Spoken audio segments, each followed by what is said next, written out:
this archetype. This archetype is a very field spell or a lose situation. If you don't have the Shining Sarcophagus continuous spell, you really won't be able to do much. And unlike the Golden Sarcophagus archetype, there's no field spell that can pretty much get you to the engine. Unfortunately, there is only one way to search for this, and that is with the Gadget Trio. There is ways you can get to it from other means. You have the Future Silence, which adds a Shining Sarcophagus monster, or one that mentions it, to your hand. And there's also these gadgets where if they get destroyed by a battle or card effect, you can special summon one level 4 lower gadget monster from your hand or from your deck, and you'll most likely just be getting this. Alright, so right now we're going to go through the ratios. First, I'm running 2 more Marshmallow while you control Shining Sarcophagus. Your opponent can't target any other card for attacks except for this one, and it can't be destroyed by battle. On your opponent's turn, if this card is in your hand and you have Shining Sarcophagus, you can just activate an effect, or activate this effect, and then special summon it to the field. And if this gets destroyed by card effect, you can special summon one from your hand, deck, or graveyard, and deal 1,000 damage to your opponent. So I'm running 2 of these so I can just infinitely recycle these unless it gets blown up by Gandora, which does just banish it. For the next one, I am running 3 silver and gold gadgets. These have the same application. If this gets destroyed, you can special summon one level 4 gadget monster from your deck. So hopefully what we'll be doing is going into silver, gold, blow it up, and then get to the Gadget Trio. Next, we have Silent Swordsman 0. Its effect is during the standby phase, so it's each standby phase. You can increase the level of this card by 1, and it gains 500 attack. By each level, it gains in difference to its original level. So you gain 1, it goes up to 1500. And when your opponent activates a card or effect that targets Shining Sarcophagus or a monster that mentions it that you control, you can negate the activation. And if you do increase this level by 1, next you have Silent Magician 0, which each time your opponent draws a card, increase this card's level by the number drawn. And when this card's level is higher than its original, it gains 500 attack. And if your opponent activates a spell card or effect, while you control Shining Sarcophagus, you can negate the activation if you do increase this card's level by 1. You don't want to start with these in your hand because normal summoning them does absolutely nothing. You want to get them off of ties that bind instead of just drawing them for the opening hand. Of course, there's 2, so that does happen quite often. Next, 3 Gadget Trio, so you can always get to your Shining Sarcophagus. 1 Archfiend Advent. I'm not sure if anyone else really runs this, but it's pretty much a mind control or a change of hearts on a body. So it's pretty useful. Haven't actually summoned it and used this effect yet, but when it does, it'll be special. Next, I'm running Dark Magician, the Magician of Black Magic. Its name becomes Dark Magician on the field. And if a Shining Sarcophagus is on the field, you can special summon this card from your hand. If this card is destroyed by battle or by card effect, and a level 5 or higher monsters on the field, you can special summon this card. And if you do, set 1 spell trap that mentions Dark Magician from deck. This is most likely going to be the Secrets of Dark Magic, which we do have a fusion for. If you haven't seen the leaks, the Red Eyes Dark Dragoon or whatever it is coming to the game, and this will get replaced with that as soon as it hits the unbanned list. We can go into it pretty easily by going into Grandora, but one of the techs of the deck is Dark-Hole Dragon. You can special summon this card out if a monster on your opponent's side of the field leaves the field is destroyed by a card effect that doesn't target. Grandora doesn't target, and it meets the requirement. This can't get destroyed by card effects, so you will always have at least a 3,000 attack monster on the field if you have this in your hand. For Grandora, it gains 300 attack for each banished card. If you control a Shining Sarcophagus, you can special summon this card from your hand. You can pay half your life points to destroy as many other cards on the field as possible. If you do, banish them. Then special summon one level 7 or lower monster that mentions Shining Sarcophagus from your deck and increase its level by the number of cards destroyed by this effect. So I usually go into either Silent Swordsman 0 or Silent Magician 0. I think in usual situations, Silent Swordsman 0 is just better. Just because if you destroy all your opponent's cards, they could have an impermanent hand, and you can, negate the effect with this card. But it does gain 300 attack for each banished card. Usually doesn't get that big, but with the addition of Silent Swordsman's gain, let's say you destroyed 5 cards, it gains 2,500 attack up to 3,500. And if you have Dark Hole Dragon, or if one of the cards you just happened to destroy was Dark Magician, it comes back, sets Secrets of Dark Magic, and you pretty much have game on board there.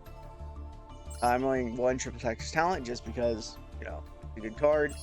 1 Prosperity, because if I can't get to Shining Sarcophagus, my whole deck is kind of turned off. 3 Ties That Bind. If you control Shining Sarcophagus and a monster that mentions it, you can special summon up to 2 level 4 or lower monsters with different names that mention Shining Sarcophagus from your deck or hand and or deck. Also, for lesser turn, you cannot special summon from the extra deck. So you want to do this last. If you have anything that you want to go into with extra deck plays, do this card last. Usually, if I get it in my opening hand, I go into Magician 0 and a more Marshmallow on. That way, I can protect protect my monsters, and I can negate a spell effect. Then 3 Shining Sarcophagus, just because this is so important to the deck. 2 Called By, just because if I get hit with an Ash, then that kind of sucks. Crossout Designator, just for these infinite impermanents. Secrets of Dark Magic, just at 1 so I can fuse. 2 Turn Silence. Target 1 face-up monster you control, increases level by 3, and also if you activate this card in response to your opponent's monster effect while you control Shining Sarcophagus, add a monster that mentions it, negate the effect. And then during the damage calculation, if a monster that mentions Shining Sarcophagus battles, you can banish this card in the battle phase.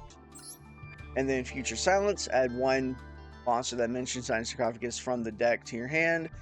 Then if you activated this card during the battle phase, while you control Shining Sarcophagus and a monster that mentions it, each player draws 6 cards, or draws until they have 6 cards in their hand.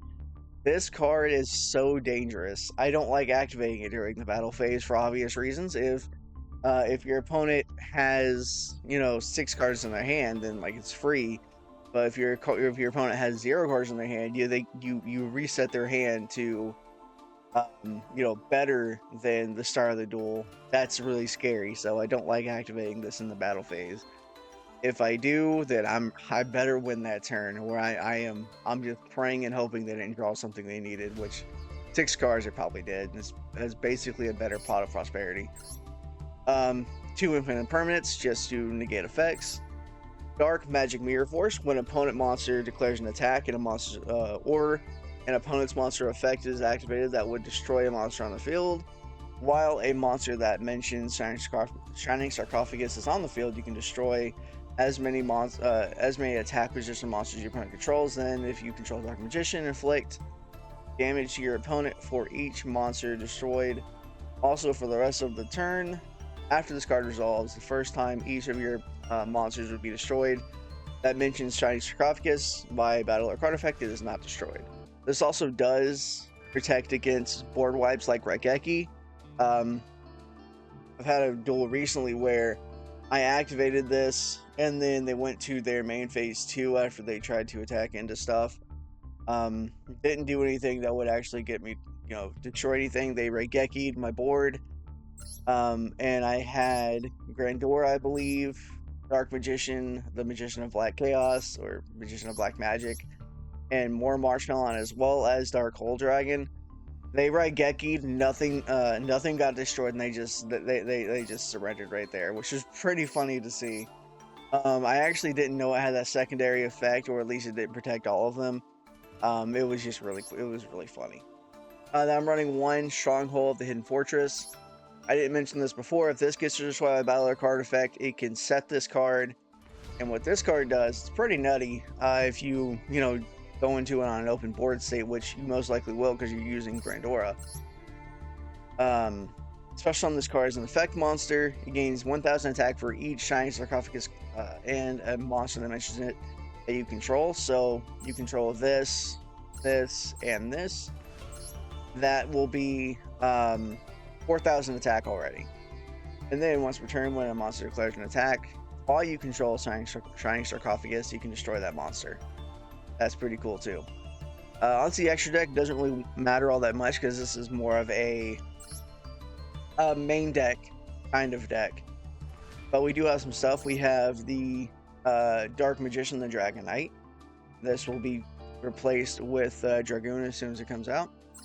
Baron de Fleur. Can't make it. I used to have Ash Blossoms in here. You can replace one of these with like Ash Blossoms and hand traps and stuff like that. So if you wanted to do something like that, also gives you cross-out designator target, so that's fine. Then Baguska and Light Dragon at Ignister. This protects from card destruction. And Baguska, just effect negation most likely. And then we have Hierarch Sun Dragon Overlord. The Dark Hole Dragon and the Grandeurs are level 8s. So if you get both of these, out, you can go into level 8s. Then Zombie Vampire, just a way to special summon something out. Dark Divine Arsenal AA Zeus, just a good card. Typhon, again, just a good card. All these are just good cards, but I usually don't go into them anyways. IP Masquerena and SP Little Knight. You have Summon Sorceress. This most likely will never come up, but if it does, you can go into gadget. You can go into one of your gadgets, destroy it, and then special summon your own gadget trio. But it does require 2+ monsters of the same type, so it's likely never going to come up. Then 1 Blackluster Soldier of blah blah blah. This is just a good card. This, is just monster negates, and this can clear for some problematic monsters on the board. But yeah, this is the deck. Let me know what you guys think in the comments below, and hope to see you on the next one. Peace.